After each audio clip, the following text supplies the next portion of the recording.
Okay, so today I'm going to go over some things that I knew going into Knowledge Society, some things that I learned, and what I hope to continue to learn.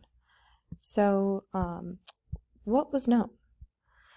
I had a really tremendous professor in my undergrad who taught a visual studies class that went over a lot of the different philosophies and philosophers that we discussed in this class. So that was really awesome, having a knowledge base going into Knowledge and Society. I knew a lot about Michel Foucault and how the panopticon was used as an example for describing power and surveillance in society.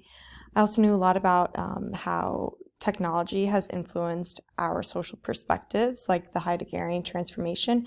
This was something that I didn't really think necessarily was relevant to archives, but through this class I was really able to understand how social perspective really transforms the archives and what we consider a collecting institution.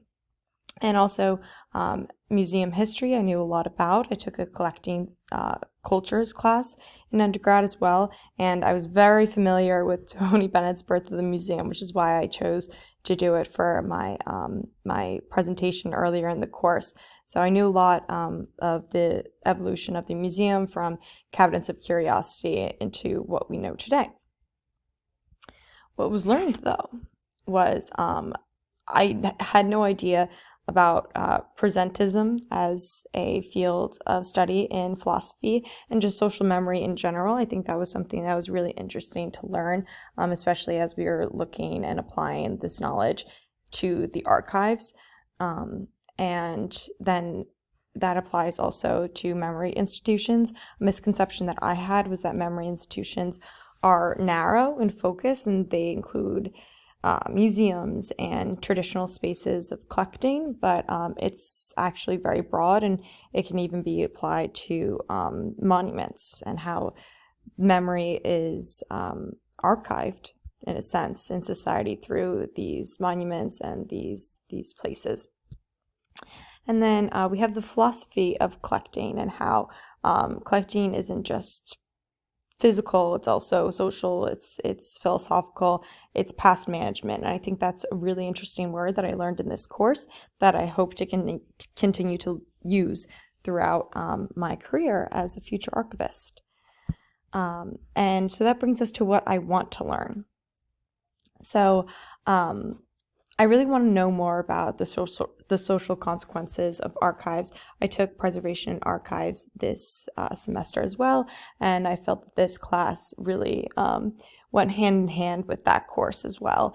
And we learned a little bit about social consequences of treating a archive as a static environment and what that does to the communities that it serves.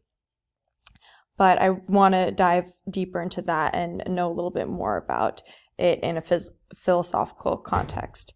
And then I also want to learn more about contemporary collecting. I feel like we learned a lot about philosophers and their philosophies from the past. We were looking at Foucault, Heideggerian. These are all not archaic by any means, but they definitely aren't the most up-to-date of philosophers, even though they are in the canon of philosophy. I'd like to learn a little bit more about what philosophers are thinking about in contemporary collections.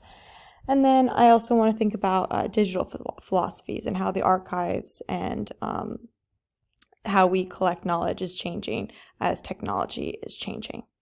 And so those are the couple of things that I wanted to discuss in this presentation, and I hope it was insightful.